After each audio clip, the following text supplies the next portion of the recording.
Bonsoir à toutes et à tous, il est 19 h et vous êtes sur Monaco Info à l'occasion de votre journal.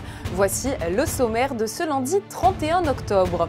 Octobre rose justement laissera sa place au mois sans tabac qui débutera dès ce mardi 1er novembre. Nous recevrons dans cette édition Jean-François Goldbroch, chef adjoint du service de psychiatrie et d'addictologie du CHPG. Il nous donnera les clés pour arrêter de fumer.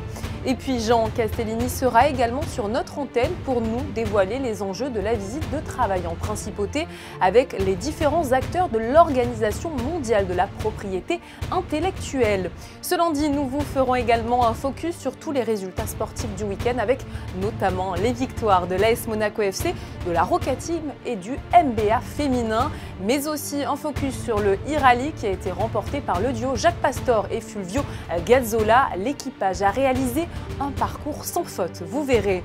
Et pour finir, nous vous emmènerons découvrir le concert de l'Orchestre Philharmonique de Monte-Carlo qui a accueilli 2 stars internationales. Tous les ans, en novembre, de nombreuses personnes se mobilisent pour le mois sans tabac. L'objectif est simple, inciter les fumeurs à arrêter tous ensemble pendant 30 jours.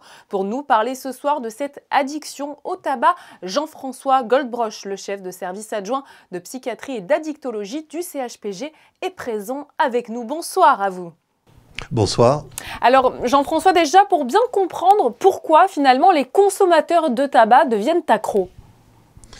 Ils sont accros parce que le tabac provoque une véritable addiction. Qui dit addiction dit une dépendance, des phénomènes de sevrage, un besoin irrépressible de consommer et des conséquences néfastes de cette consommation. Comment stopper purement et simplement cette addiction au tabac ? Alors, on a la chance, c'est qu'à la fois c'est une addiction qui est très très sévère puisque ça entraîne une mortalité importante et en même temps on a des traitements qui sont de plus en plus efficaces, notamment la substitution et la substitution à la nicotine. Vous pensez notamment au patch à la nicotine ou peut-être même une autre technique qui est l'hypnose. Est-ce que ce sont des moyens efficaces selon vous ? Alors, il ne faut pas hésiter à associer tous les moyens. Tout d'abord les patchs, il y a aussi les comprimés, les inhalateurs, également toutes les techniques non médicales, l'hypnose, la méditation. Il peut y avoir aussi les médicaments, des traitements médicamenteux en cas de résistance, mais pas en première intention. Et également une discussion par rapport à la cigarette électronique, en tout cas le vapotage. Ce mois de novembre est donc le mois sans tabac, on le disait, et ça semble marcher. Un mois sans tabac multiplierait par 5 les chances d'arrêter de fumer définitivement. Est-ce que c'est parce que le corps s'est habitué à ne plus recevoir de la nicotine? Voilà, quel est le processus? Comment ça fonctionne? Alors, parce que le corps s'habitue à la nicotine et s'habitue aussi très rapidement au sevrage à partir du moment où il y a une substitution ou un traitement. Et surtout, pendant 4 semaines, on a déjà des effets bénéfiques de l'arrêt du tabac. Au niveau de la respiration, au niveau cardiologique, au niveau de la peau, au niveau du goût, au niveau de l'odorat. Donc, si on peut constater déjà au bout d'1 mois des améliorations dues à l'arrêt du tabac, ça encourage à poursuivre et puis on espère après un arrêt définitif. Mais c'est sûr qu'un mois, c'est une première étape et après souvent, pour traiter la dépendance, il faut presque 1 an.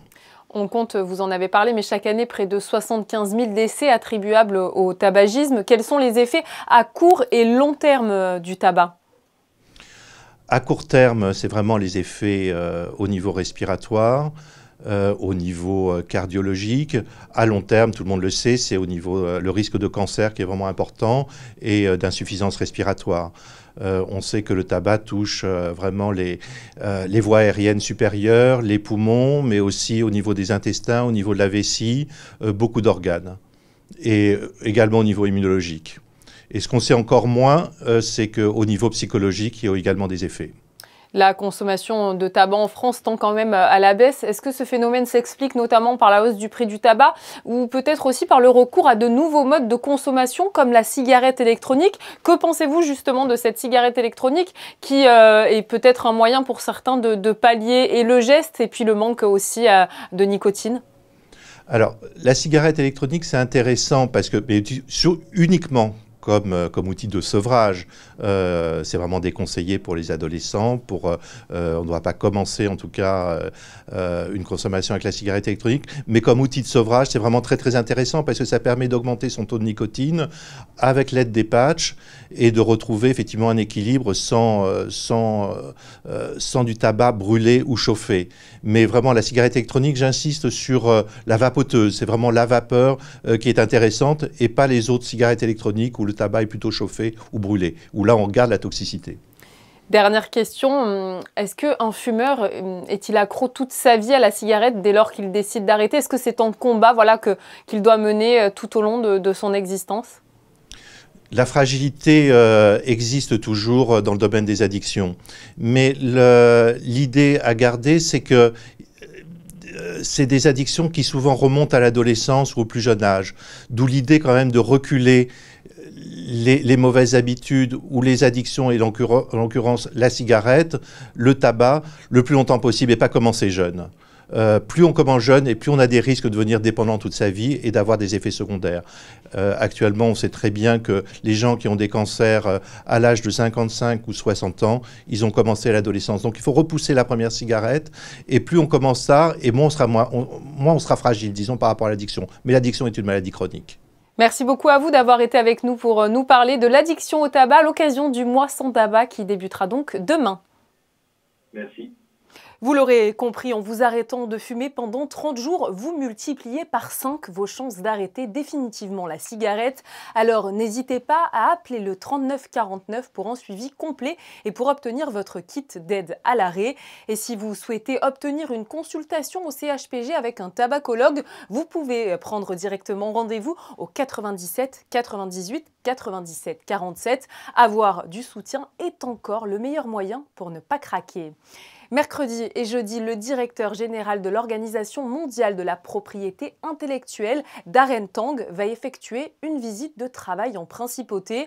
À l'occasion de sa venue, un accord sera signé entre les deux parties pour définir de manière plus précise les axes de coopération entre le gouvernement princier et cette agence spécialisée des Nations Unies. Il s'agit de la première visite d'un directeur général de l'OPMI à Monaco. Cette visite de travail a avant tout une vocation politique. Alors, quels sont les enjeux de cette rencontre? Élément de réponse avec Jean Castellini, ministre des Finances et de l'Économie. Il est au micro de Vanessa Dessy sur des images d'Orazio Gaggino. C'est l'occasion d'avoir des échanges de haut niveau, de montrer à notre visiteur et à sa délégation ce qui se fait de mieux en principauté en matière d'innovation et de protection de la propriété intellectuelle dans le domaine de l'innovation, mais aussi bien sûr à travers la signature d'un MOU, Memorandum of Understanding, d'un accord avec l'OMPI, de bénéficier d'une assistance de cette entité en principauté. Et il va rencontrer un nombre d'acteurs assez divers. C'est peut-être aussi pour moi l'occasion de souligner le fait que la propriété intellectuelle n'est pas seulement un enjeu économique, c'est aussi un enjeu social, c'est un enjeu sanitaire, comme l'a démontré la pandémie que l'on vient de traverser. C'est un enjeu culturel à travers la protection des droits d'auteur. Un enjeu scientifique, et c'est notamment pour toutes ces raisons que M. Tang et sa délégation vont rencontrer des acteurs aussi divers que Monacotech, avec nos startups, la direction de l'expansion économique bien sûr, au sein de laquelle est situé ce que je pourrais appeler l'Office monégasque de la propriété intellectuelle, mais aussi le musée océanographique, le centre scientifique de Monaco, la DITN et bien sûr donc la direction des affaires culturelles pour les questions liées aux droits d'auteur. Nous ouvrons à présent une large page de sport avec tous les résultats du week-end et notamment la victoire de l'AS Monaco FC. Après plus de 4 rencontres sans s'imposer, les Monégasques voulaient renouer avec le succès face à Angers. Ils se sont bien imposés 2-0 à l'occasion de cette 13e journée de Ligue 1. Prochaine rencontre pour les hommes de Philippe Clément ce jeudi 3 novembre pour la 6e et dernière journée de phase de groupe de la Ligue Europa. Rendez-vous au Stade Louis II pour affronter l'Étoile Rouge de Belgrade à 18h45. 45. Du côté du basket monégasque, la Roca Team a conservé son invincibilité en Betclic Elite en signant un 7e succès en autant de rencontres. Score final 87-75 face à Strasbourg. La Roca Team va d'ailleurs aussi affronter l'Étoile Rouge de Belgrade en Coupe d'Europe. La rencontre est elle prévue ce vendredi 4 novembre en Principauté à 21 h. Du basket toujours, mais avec les féminines, puisqu'elles ont été promues en LF2. Les Monégasques couraient après leur premier succès en championnat. Et c'est chose faite, puisque le MBA féminin est venu à bout ce week-end de Mondeville. Après prolongation, le score est serré, 77-73 en faveur de Monaco. Ce succès est de bon augure pour la suite et confirme les bonnes dispositions affichées par les Monégasques depuis le début de la saison. Prochaine échéance, un déplacement à Calais le 5 novembre. Et puis un mot de Formule 1 avec un Grand Prix du Mexique compliqué pour Charles Leclerc. Le pilote Ferrari termine à la 6e position. Le week-end avait pourtant bien commencé pour le Monégasque, auteur du 2e temps de la première séance d'essai libre.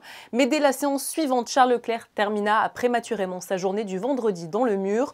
Trop loin des Red Bull et des Mercedes, confortablement installé devant le reste du peloton, le Monégasque ne pouvait pas malheureusement espérer mieux qu'un top 6 à Mexico. Retour à présent sur le e-rally qui s'est achevé ce week-end. L'épreuve écologique réunissait 14 constructeurs automobiles. Cette 6e édition de la version 100% électrique et hydrogène a atteint un niveau d'engagement sans précédent et s'affirme une fois de plus comme l'épreuve phare du championnat FIA Eco Rally Cup 2022. Vanessa Dessy était au podium d'arrivée samedi soir. Un reportage sur des images d'Alexandra Marangoni.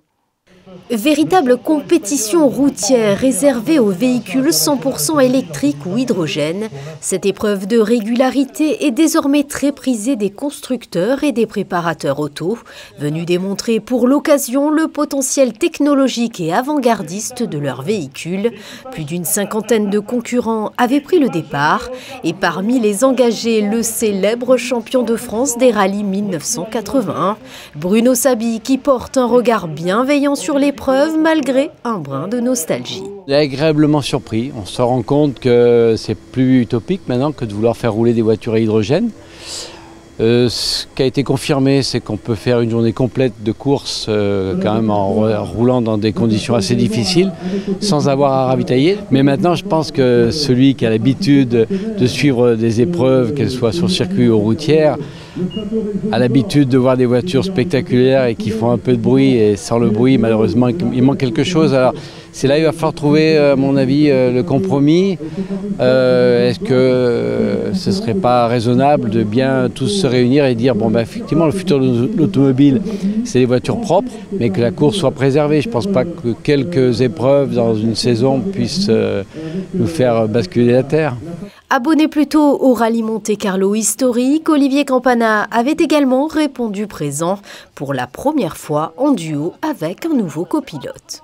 Une nouvelle épreuve au volant avec une première fois en copilote avec Nicolas Milanesio. C'est très sympa de voir l'évolution en ayant fait plusieurs fois le rallye électrique, Nouvelle Énergie ou les différentes appellations qu'il y a eu en fonction des années.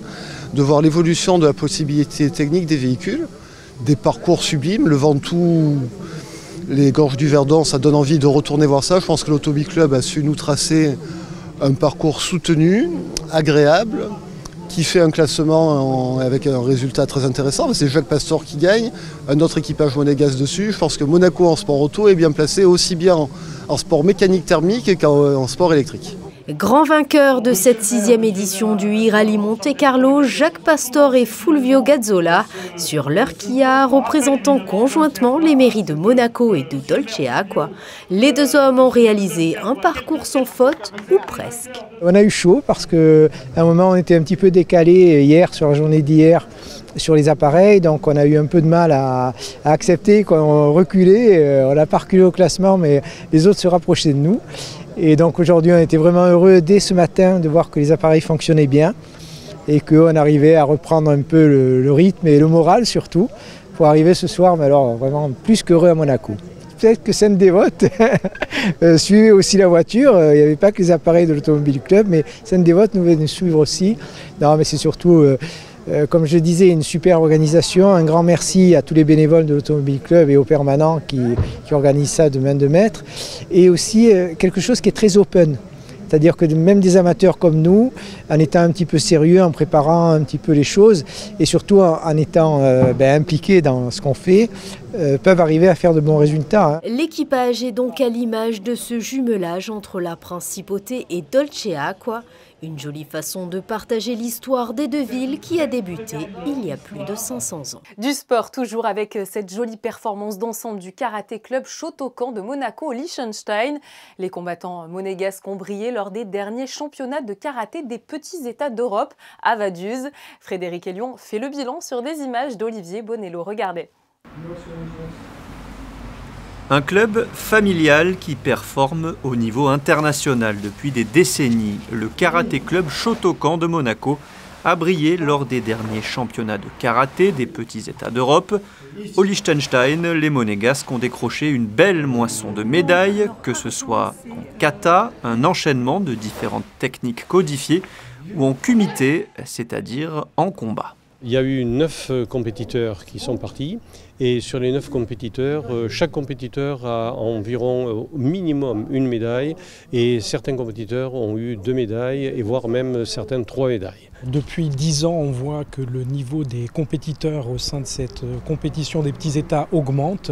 À titre d'illustration, au niveau des équipes alignées au Luxembourg, vous avez la 2e vice-championne d'Europe qui y participe. Le Luxembourg est classé dans les grandes équipes par exemple et donc on a du très haut niveau. Et le fait que Monaco puisse encore obtenir dans cette compétition des médailles révèle un peu un très haut niveau de karaté, donc c'est une source de satisfaction et de fierté.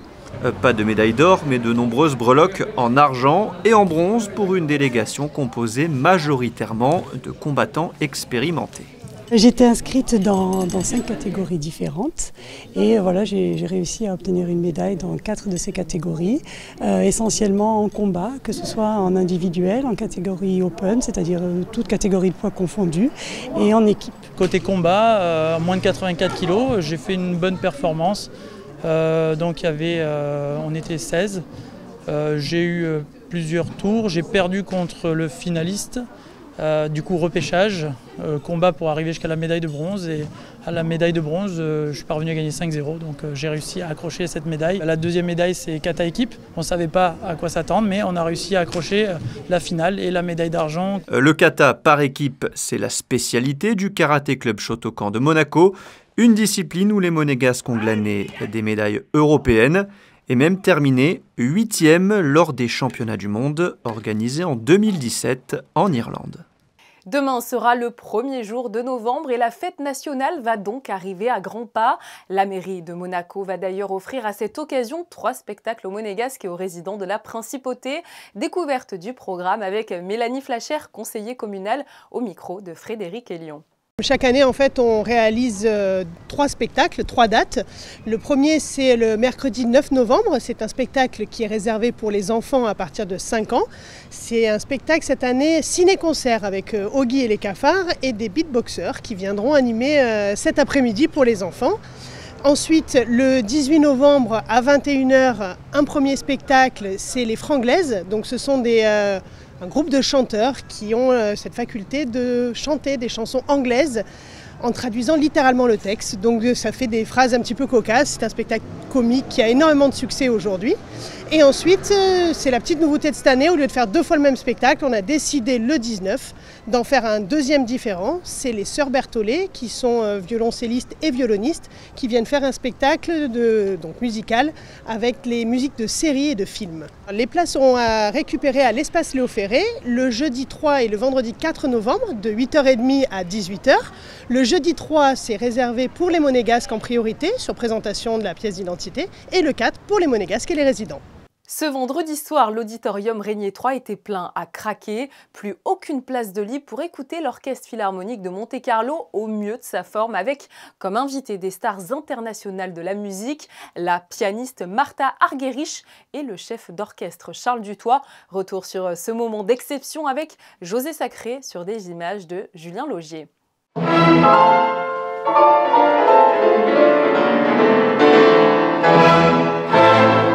Vendredi 28 octobre, à l'auditorium Régnier 3, l'Orchestre Philharmonique de Monte-Carlo nous a offert un moment musical d'exception. La grande prêtresse du piano, Martha Argerich, a interprété le concerto pour piano de Schumann avec à la baguette celui qui fut son mari et qui est son ami depuis plus de 50 ans, le chef d'orchestre Charles Dutoit.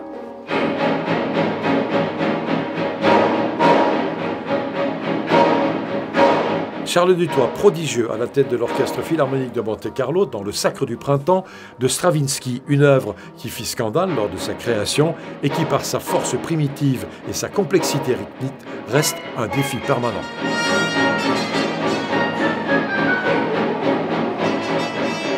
C'est une œuvre vraiment extraordinaire, j'entends comme au point de vue de la technique de composition, c'est vraiment extraordinaire. Et l'orchestration, et naturellement l'effet que ça fait, parce que c'est bien, c'est tout à fait extraordinaire. Moi j'ai travaillé beaucoup à Saint-Pétersbourg, et puis Stravinsky que j'ai rencontré d'ailleurs à New York, je suis resté avec lui près d'une bonne semaine, il faisait des enregistrements, j'assistais des étudiants à ce moment-là.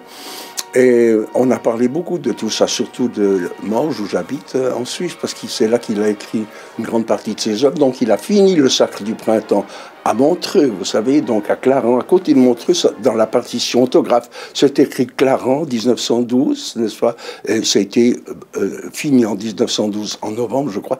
Et puis c'était la première a eu en mai 1913.